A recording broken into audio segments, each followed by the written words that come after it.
Food and cooking is how we express ourselves.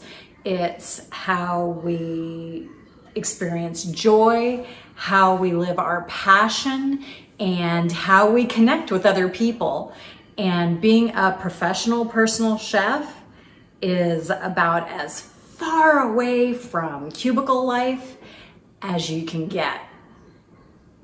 See, a million years ago, before I was a personal chef, and I've been doing this for 15 years, so a long time ago, I had a cubicle job. I worked for a huge corporation in Denver, and it ticked all the horrible job boxes. It was a huge, long, crappy commute in crappy traffic. I wasn't paid what I was worth. I literally was in a cubicle, and I can't remember because the building was so big. I'm pretty sure there were windows, but they were nowhere near where I was, and I certainly never saw daylight or breathed fresh air while I was at work.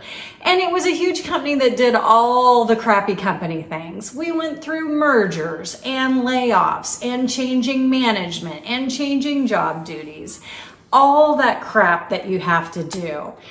Because, after I went to college, and maybe this is what you did too, I needed to get a job, and preferably one that had even anything remotely to do with my degree.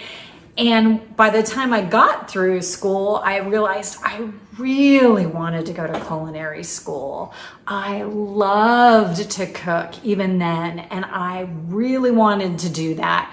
But again, after all that school, I needed to get a job. The last thing I was going to do was take on a bunch of loans to go to culinary school, especially because what was I going to do with it? At the time then, the only option, if you love to cook, was to be a restaurant chef.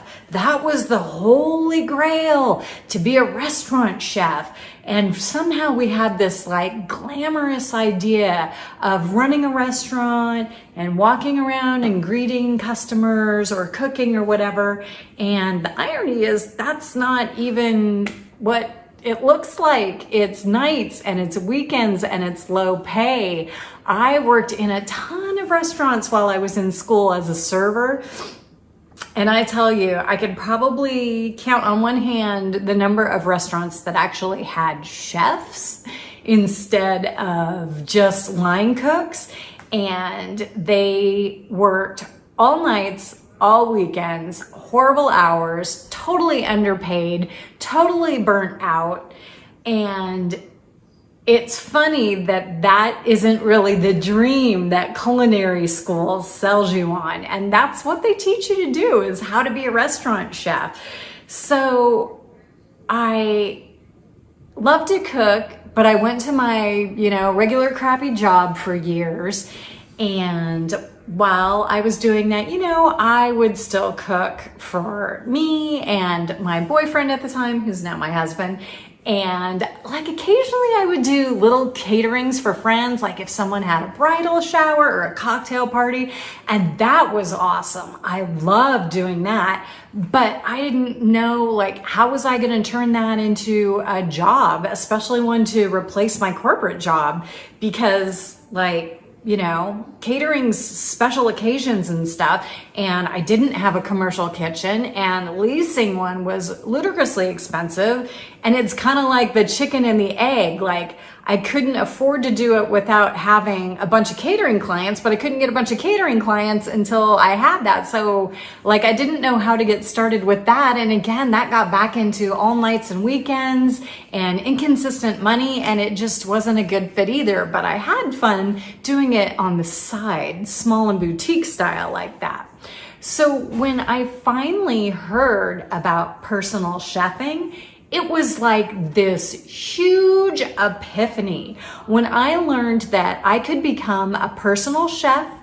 I could cook days, not nights and weekends, I could cook during the week, like my friends and family, so still be on the same schedule, not working till midnight or 2 a.m., being burnt out. Oh, and holidays. Did I mention the holidays? Yes, that's also all the restaurant work, holidays, all the catering work too. So again, when I learned about personal chefing and that I could be hired by families to cook a week's worth of dinners for them, and they would have me cook for them week after week after week and pay really good money to have me do this.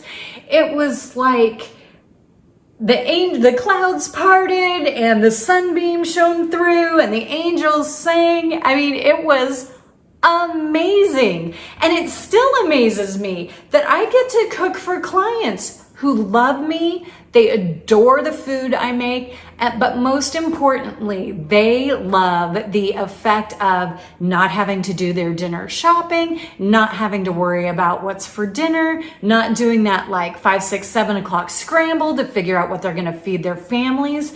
They have delicious food ready to go exactly the way they want it. Not even the pre-made crap that they could pick up at the grocery store that then they have to go through and, oh, well, we're gluten-free, so none of these work. Or, oh, we're getting this frozen crap shipped in the mail and no one really likes it, but it's the best option we can come up with.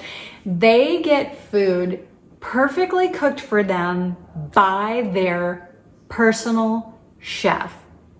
And it's just a beautiful thing. So how much would it mean to you if you could do that? If you could cook for clients who adore you and love your food, and you don't have to spend tens of thousands of dollars on culinary school, and you don't have to sacrifice all your nights and weekends and holidays away from your family, running yourself ragged, just physically wearing you down with that demanding work. If you'd love to have this kind of passion to cook for clients, again, who adore you and love your food, then come join us in my Personal Chef Business Academy, because that is where all the best passionate home cooks who are getting started as personal chefs are learning all these things to get dialed in, to get these clients and get to live and work their passion of cooking and sharing that joy with other people. Because I'm telling you, the clients are hungry. They're out there and they're hungry for what you're cooking. So go to the link below and check it out and come join us in the Personal Chef Business Academy.